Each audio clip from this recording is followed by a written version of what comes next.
सबका अभिनंदन और स्वागत। मैं अनुराधा आपका धन्यवाद देती हूँ कि आपने हमारे YouTube, Spotify चैनल्स को लाइक, शेयर, सब्सक्राइब किया और अपने कमेंट्स और सुझाव वहां लिखे।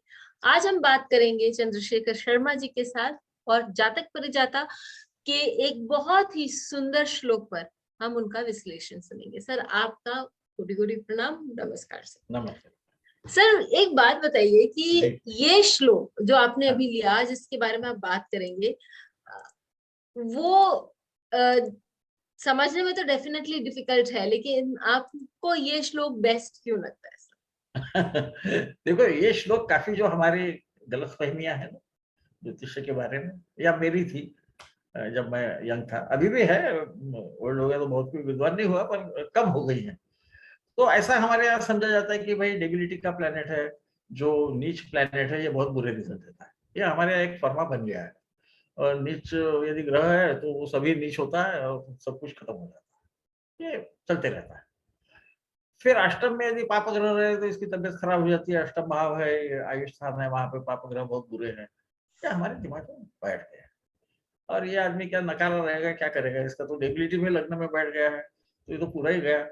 तो श्लोक ऐसा है कि लग्ने नीच गृहे पुरंदर गुरु रंध्रे सपाप ग्रहे, यानी लग्न में अपने नीच राशि में पुरंदर यानी इंद्र का जो गुरु यानी हमारे गुरु ग्रह जो है, ये जब स्थित हो जाते हैं, यानी वो मकर राशि रहेगी, मकर में गुरु हमको मालूम है।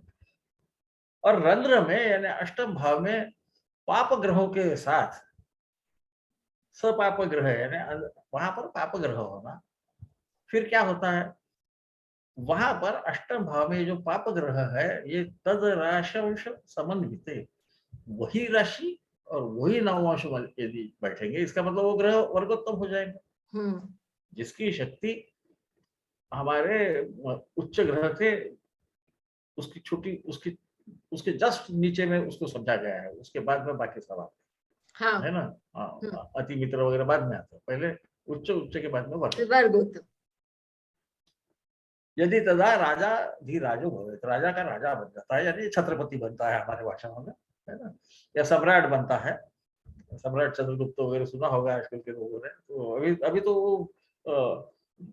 उपाधियां कम होने लगी है, पर अर्थ ऐसा है कि वो कई राजाओं के उसके मांडलिक काफी रहते, उसके अंडर काफी रहते। जी सर। अब यहाँ हमारी सब जो कुछ पहले हमने सोचा था उसको सबको उसने फेंक दिया, है ना, एक बाजू में, और बोला कि जरा सोचो कि क्या हो रहा है। अब यहाँ पर देखिए, गुरु के समान ग्रह है, वो शांत ग्रह है, यहाँ पे हमको लड़ाई नहीं दिख रही, कुछ इसको राजा कौन मानेगा इसको, ऐसा हम सोच सकते हैं, ऐसा है नहीं। और इसीलिए वैद्यनाथ जी ने बड़ा अच्छा श्लोक लिखा है। तो देखो, इसमें तत्व ये आता है, मूल तत्व ये आता है कि 6, 8, 12 और कभी कभी 3 भी, इन ग्रहों को 6, 8, 12 को तो हम त्रिका स्थान बोलते हैं। तृतीय भाव को भी हम अच्छा नहीं मानते, क्योंकि वो भी अष्टम के बराबर है, अष्टम से अष्टम, इस कारण वो भी उसे भी दुस्थान समझते हैं।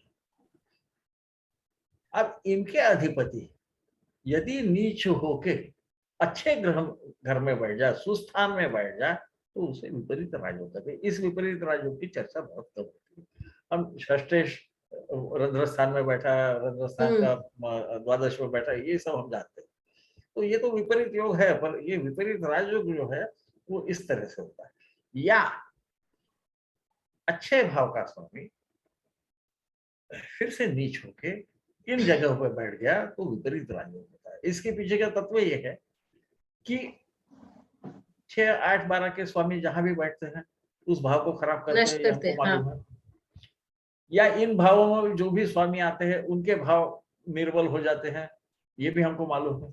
यहाँ उल्टा होता है, एक तो ये पहले ही दुर्बल है, और उसमें ये ऐसे जगह जाके बैठ गए तो और दुर्बल होना चाहिए, होता नहीं, वो भाव भी दुर्बल हो जाना चाहिए। जब भाव दुर्बल होगा तो उसमें जो ग्रह बैठा है वो भी दुर्बल को प्राप्त होता है।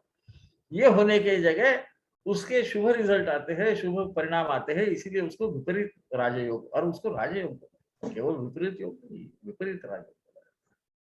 इस कारण गुरु जो है, जैसा कि हमको मालूम है कि द्वादश और तृतीय भाव के स्वामी है, ये लग्न जो कि लग्न में बैठे दोनों है, और बैठे तो ये तो वहां तो तकलीफ दे सकते थे, क्योंकि द्वादश यदि लग्न में बैठा तो कई बार इंसान की तबीयत वगैरह को प्रॉब्लम आ सकता है, उसकी शरीर स्वास्थ्य भी गड़बड़ कर सकता है, गड़बड़ा सकता है, हर वक्त होगा ऐसा नहीं, हो सकता है, ऐसा नहीं होता। ये गुरु यहाँ बैठ गया। गुरु को दंडाधिकारी भी कहते हैं। सम्राटों को अधिकार रहता था सबका जो है न्याय निवाड़ा करके उसका फैसला सुनाने का। हम छोटी छोटी चीजों को जब हम समझना चालू करते हैं तो हमें ख्याल में आता है लग्न में है तो उसका शरीर तो बड़ा होगा, इसमें कोई सवाल नहीं। बृहद गात्र कहा गया है गुरु को, तो क्योंकि एक जमाने में लड़ाई वड़ाई करके फिर अपना आधिपत्य साबित करना पड़ता था। प्रभु रामचंद्र ने, आपको मालूम है, घोड़ा भेजा था कि सबने मेरा अधिकार हाँ, कबूल करना, वो लड़ाई से ही होता था, ऐसा नहीं होता। तो ये ये लड़ाई की बात नहीं कर रही है, तो हमको तत्व समझने की बात कर रही है। अच्छा ये हो गया। अब ये पाप ग्रहों का क्या चक्कर है, तो ये वर्गोत्तम होकर अष्टम भाव में बढ़ गए। यहाँ भी फिर तत्व हो जाता है। शक्तिशाली ग्रह यदि यदि नीच का ग्रह इन स्थानों में बैठ के, अच्छे घर के स्वामी के इन स्थानों में बैठ जाए तो वो दुर्बल होने से विपरीत राजयोग होता है। तो यदि प्रबल होगा तो क्या होगा, उसके उल्टा हो जाएगा, है ना, वो निर्बल ही हो जाएगा। वो निर्बल ही हो जाएगा। तो यहाँ वर्गोत्तम बैठ गया है, सूर्य खुद उसका स्वामी है, तो नैसर्गिक है कि तो ये सिंह राशि सिंह नवंश ही रहेगा, है ना। उन्होंने हाँ, तद राशि तद अंश बोला है, वही राशि और वही अंश। यमश। ये अष्टम का जो नवमांश है, ये 64वां नवमांश है, जिसको हम मृत्यु वगैरह के बारे में देखते हैं, तो उसकी बात हम नहीं कर रहे, पर ये ख्याल में रखिए कि अष्टम का नवमांश क्या है, ये वो नवमांश है। यहाँ पे प्रबल ग्रह बैठ गए। अच्छा वो कोई भी पाप ग्रह रहेगा वो भी वहां पे शक्तिशाली हो गया, तो उसकी भी शक्ति खत्म हो गई। अब सूर्य जो है उसको खुद को बोलते हैं प्रभु, नवम भाव का कारक है, नवम भाव को प्रभुत्व भी बोलते हैं। प्रभु का मतलब राजा, है ना, राजा गुरु, हमारे पिता, ये सब हमारे पे जो अधिकार चलाते हैं, इसलिए उसको प्रभु बोलते हैं। उस स्थान को बहुत कम बार उसका प्रयोग होता है, पर प्रभु भी एक नाम है नवम भाव। ये प्रभु वहां जाके इसकी इसकी शक्ति खत्म हो गई।